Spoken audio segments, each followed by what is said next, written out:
Hey there. Ready for something really different today? We are going to try to wrap our heads around Kabbalah, Oh, yeah. Jewish mysticism. It's a fascinating topic. I think people are going to like this one. I think so too. Very, very interesting stuff, like ancient texts, hidden meanings, a whole different way to look at the universe. Yeah, Kabbalah has this unique way of looking at, well, everything, especially how the finite, the things we understand are connected to the infinite, the things that are, well, completely beyond us. And for this deep dive, we're going to use two main sources. We've got the Zohar. Yeah, that's kind of the foundation, like the essential Kabbalah text. It is. And then we'll also be looking at writings from Eliphas Lévi. He was a 19th century occultist. Really fascinated by the Zohar, actually. Yeah, Levi's great for this because he really tried to explain these really complex Kabbalistic ideas so that more people could understand them. Yeah, he's a good translator. Yeah. And in this deep dive, we're going to get into some pretty big concepts. We'll explore Ein Sof, the infinite source of everything. Ein Sof is, it's a big one. And we'll look at the Sephiro, the 10 emanations of the divine. 10. Yeah, 10. And we'll see how Kabbalah helps us understand how the soul travels and how to find those hidden meanings in Scripture. So, are you ready to jump in? Absolutely. Let's start with probably one of the most fundamental and challenging concepts in Kabbalah. Ein Sof. Okay, Ein Sof. So this literally means without end. Yeah. And as you can imagine, it's kind of a tough thing to get your head around. That's one way to put it. Yeah. Because Ein Sof isn't a being or a thing, at least not in the way we usually understand what a thing is. Right. It's really the infinite aspect of God in Kabbalah. So it's completely beyond human comprehension. It's beyond names, beyond forms, beyond any concept that we can actually fully grasp. So if it's beyond comprehension, how can it be the source of everything? Like, how does anything at all come from this? I mean, how does anything come from nothingness? Well, that's the paradox, isn't it? Ein Sof isn't actually nothingness. It's more like ultimate fullness. A fullness that we can't even grasp with our limited human minds. Right. It's almost like trying to imagine what was before the Big Bang. I see what you mean. Like, all the matter and energy of the universe was all condensed into a single point. But we can't really picture that, right? But that point, that was the origin of everything we know. And Ein Sof is similar, but instead of being the origin of just the physical universe, it's the origin of all existence, like cosmic level. Okay, I can see how mind-blowing this concept is. But if Ein Sof is so beyond us, how do we even begin to relate to it? How can we bridge the gap between the infinite and, well, us? That is where the Sephiro come in. The Sephiro are the 10 emanations or attributes of the divine that come from Ein Sof. Okay. And they act as a bridge between the infinite and this finite world that we live in and experience every day. Okay. They're not separate gods, but rather they're like different facets of the divine. And they kind of interact with the universe, almost like tools or lenses that help us understand what God is doing. So the Sephiro are the connection. I've heard this term tree of life before. Is that how the Sephiros are organized? Can you give us a little rundown of how they all work together? Sure. The tree of life is like a diagram of divine energy. And Ein Sof is right at the top. Okay. And then the highest Sephiro, the closest to Ein Sof, is Keter, Keter. the crown. Yeah. Keter is like pure will and potential, like the very first impulse of creation. Okay, so Keter is like that burst of energy from Ein Sof that gets everything going. Exactly. And then all that energy flows down through the other Sephiro, and each Sephira adds another layer of expression and manifestation. Okay. So next comes Chokmah, which is divine wisdom or intuition. It's that flash of inspiration where you suddenly get an idea. That aha moment. Yeah, that's it. Then Bina, that comes next. And that's understanding. Bina is what gives form and structure to that wisdom. So Bina takes that spark of an idea from Chokmah and turns it into like an actual plan. So it's like you get that sudden inspiration, that aha moment from Chokmah, and then Bina helps you figure out how to actually make it happen. Exactly. And then we have Cheesed and Gevurah. Cheesed and Gevurah. Cheesed is overflowing kindness and love, boundless generosity. Okay. And then Gevurah is severity and setting boundaries. So at first glance, those two seem totally opposite, right? Yeah. But they're both actually super important to have a balanced world. So how do they work together? Well, think of it like sculpting.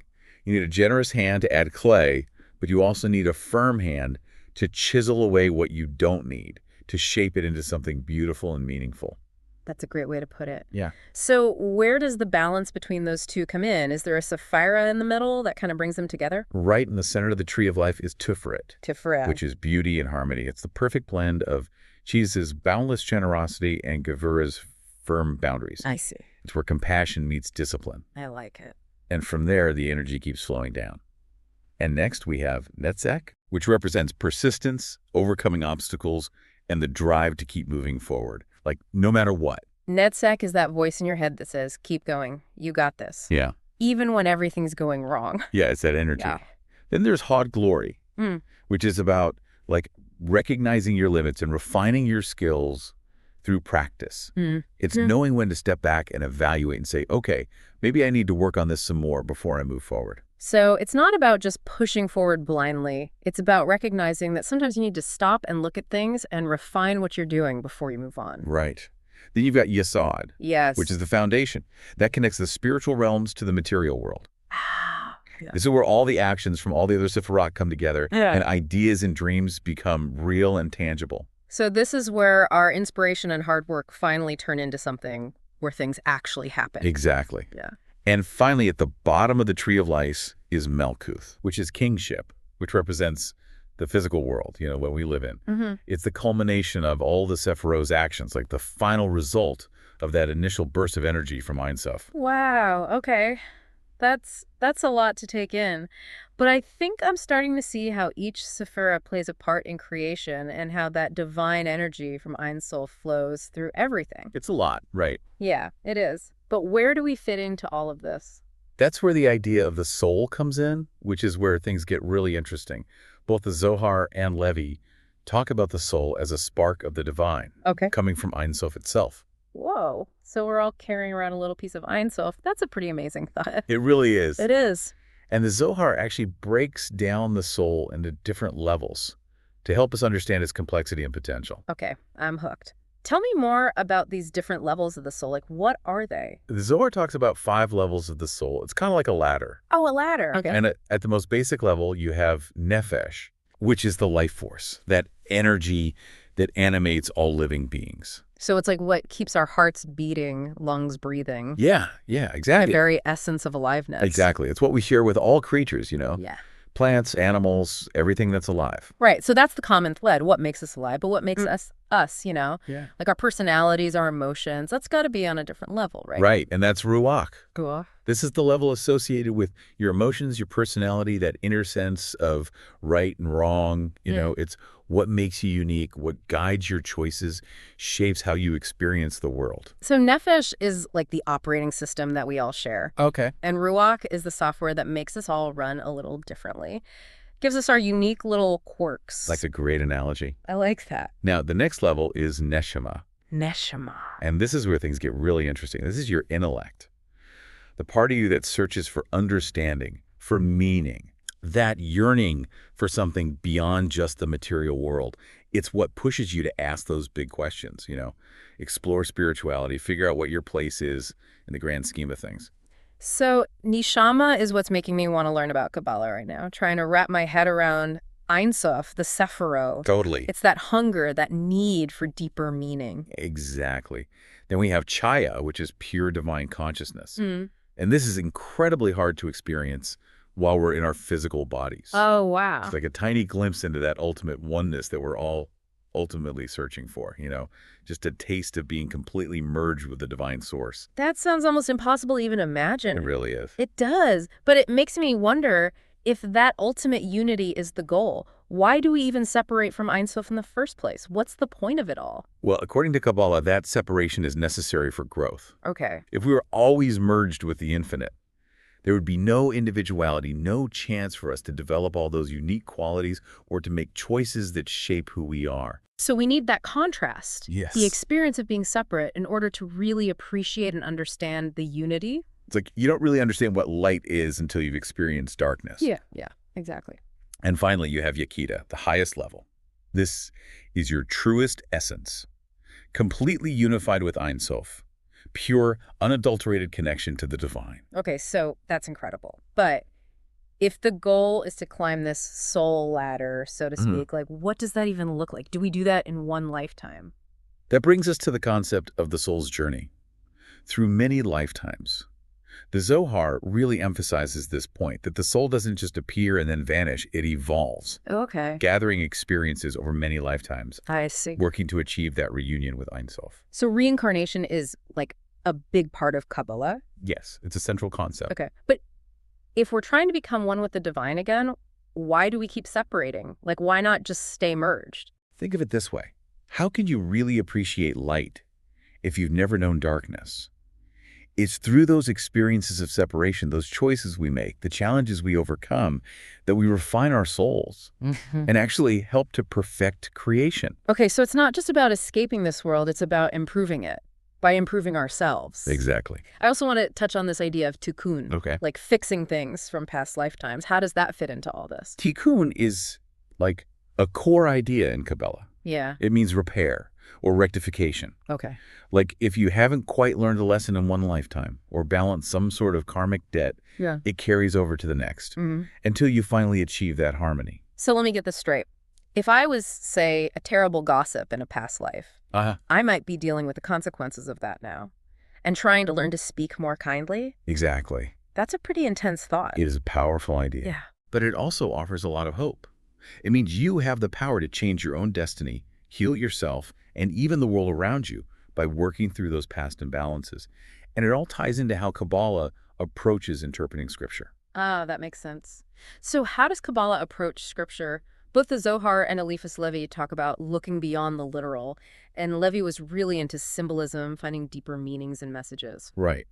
Well, the Zohar sees the Hebrew Bible as a living document full of multiple layers of meaning and spiritual insights that can guide us on our soul's journey. It's not just a historical record or a set of rules. So how do you actually uncover those deeper meanings? Are there specific techniques for doing that? The Zohar outlines 4 levels of interpretation. They call it Pardeh, Pardeh. which stands for Peshat, Remez, Darash, and Sod. Okay, so what do those all mean? Peshat is the simplest. It's just the literal meaning of the words. Okay, that's the baseline. Then you have Remez, which is the allegorical level, Okay. where you start looking for hints, metaphors. So it's about reading between the lines. Yeah, exactly. Like, for example, a story about a king might actually be about your own internal struggles with power and in control. Ah, so seeing how these stories reflect things we all deal with. Right. Then there's Darash, which is where you draw connections and find moral lessons, Okay. like you might hear in a sermon or a philosophical discussion.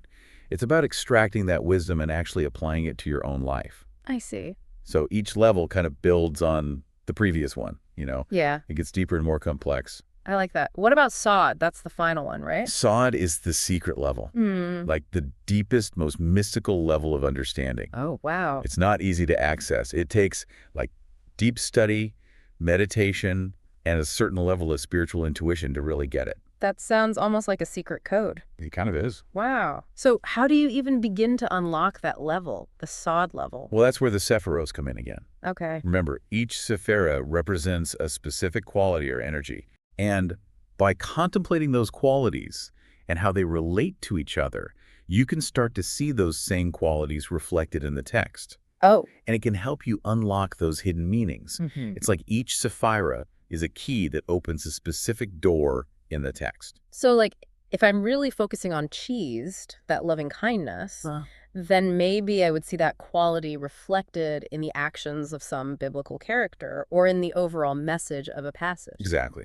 There's also another technique called gematria, which Eliphas Lévi was really interested in. Gematria. And this involves assigning numerical values to the Hebrew letters Oh, wow. to find hidden connections between words and concepts. So it's like there's a secret code hidden inside the language itself. Yeah, but it's not just like cracking a code. It's about expanding your awareness and seeing how everything is connected. Yeah. How all these layers of meaning kind of weave together to create this tapestry of understanding. Okay, so we've got this framework for understanding the universe Right. and the soul's journey and the hidden meaning of Scripture. But it's a lot. It's a lot to absorb. What are we actually supposed to do with all this knowledge? Right. Like, how does Kabbalah actually translate into action? That's where the mitzvot come in. Mitzvah, the commandments. Right. In Kabbalah, they're not just rules. They're seen as channels for that divine energy. Ways to connect to the divine and bring more harmony to the universe. So each mitzvah is like a piece of the puzzle. Ah, And when we do them with the right intention, we're helping to create a more perfect world. that's a great way to think about it. It is a beautiful way to think about it. But it's not just about going through the motions. The Zohar really stresses how important your intention is. Oh, okay. The awareness that you bring to each action you take. Like, why are you doing it? So, like, if I light the Shabbat candles just because that's what you do, Right. it's not as powerful as if I'm really present Exactly. and I'm mindful of the ritual and its deeper meaning. Welcome back. I'm really enjoying this deep dive into Kabbalah. Me too. Lots to think about. Yeah, there is. So far, we've gone over Ein Sof, the Mhm. Sephiro, the soul's journey, Yeah. and how to find those different levels of meaning in Scripture. Multiple levels of meaning, yeah. But how can we actually put all this into practice in our daily lives? It's one thing to just understand all these ideas, but real change happens when you actually live them, Yeah. Like when they actually guide how you act and how you see things. I agree. Last time we were talking about the mitzvot, the commandments, Mhm. and how Kabbalah sees them, not just as rules, Yeah. but as channels for divine energy, ways Uh-huh. to connect to something bigger than ourselves. Right. So can you give us some examples of how we can bring that Kabbalistic way of thinking into our actions? Let's take something as simple as speech, how we talk. Okay, speech. The Zohar teaches that words are really powerful. Powerful. Yeah, they can create, they can destroy, Wow. they can heal or harm. I've never thought about it like that. Think about a time when someone said something that really lifted you up. Yeah. Or on the other hand, something that really brought you down. Oh, yeah. Words have energy, and that energy doesn't just affect us, it affects the people around us, even the world. It's true. There's that saying, think before you speak. Right. But in Kabbalah, it takes on a whole different meaning. Absolutely. Kabbalah encourages us to be really mindful of our words, to use them consciously with a purpose, to speak kindly, Yeah. and to stay away from negativity and gossip. Really stay away from all that. Yeah. Every time you speak, you have a choice. A choice. Yeah. Are you going to add to the negativity, or are you going to be a force for good? That's a really powerful reminder. It is. It makes you think twice about complaining Right. or gossiping because you realize that your words are actually like contributing to the energy of the world. They are. It's like that idea of tikkun olam, Yeah. repairing the world, but through speech. Through speech, that's a good one. So this awareness, we can apply it to all our actions. To everything, yeah. Kabbalah is all about remembering that you're not just this isolated individual acting on your own. You're part of this huge interconnected web. We're all connected. We are. Everything you do has a ripple effect, impacts the whole. Makes you think. It does. And this is especially important when it comes to, like, relationships with other people. I was just thinking about that, like how Kabbalah emphasizes how we all come from Ein Sof, Right. that unified source. So even that coworker who drives you crazy Yeah. or that relative you can't stand, on some level, they're a part of you too. They are. That's a hard one to really grasp, but imagine if you could see the divine spark in everyone you meet, In everyone, even the difficult or people. even those people. How would that change how you interact with them? Yeah, it would definitely change things. Instead of just seeing people as separate, Mm-hmm. as other, you'd be more likely to be compassionate, Mm-hmm. understanding, recognizing that we're all connected. We share that divine essence Yeah, that connects us all. I like that. But that doesn't mean you just let people walk all over you, right? Oh, no, of course not. It's not about condoning bad behavior. It's about remembering that we're all on our own journey, facing our own challenges. Right. Have you ever had someone surprise you with their kindness? Yeah. Like someone you didn't expect it from at all? Yeah, definitely. I think we've all had those moments where someone we thought was like gruff or unfriendly suddenly showed a whole different side. Those moments are so powerful because they remind us that we never really know what someone else is going through or what amazing qualities they might be hiding. It's true. So Kabbalah says, approach all your relationships with that open heart. Yes, exactly. Now, how can we use these ideas to grow ourselves, Oh, okay. to become more self-aware? I like it. Self-awareness. Think back to the Tree of Life Okay, the Tree of Life. and the Sephirite. I remember all 10 now. Do you?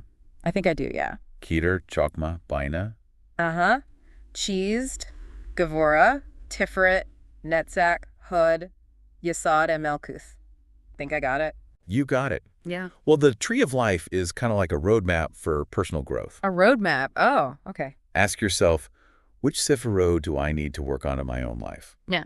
Like, if you have trouble setting boundaries, maybe meditate on Gevurah. Strengths? Yeah, the Sephirah of strength and discipline. I like it. What if you're too self-critical? You could focus on Cheesed, loving kindness. Oh, that's a good one. So the Tree of Life helps you see your weaknesses, Yeah. and then you use the Sephirot to work on them, to become more balanced.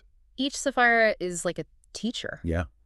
Yep. guiding us, showing us what we need to learn. Showing us the way. I like that. Then there's that idea that this isn't our only life, right? Right, the soul's journey. We're on this big journey to be reunited with the divine. Does knowing that change how you view tough times? It can be really empowering, actually, Yeah. when you see all those difficulties as opportunities for growth, Okay. as like lessons your soul needs to learn. Right. It can make the suffering a little easier. Yeah. So instead of asking, why me, when something bad happens, Yeah, why me? you could ask, what am I supposed to learn from this?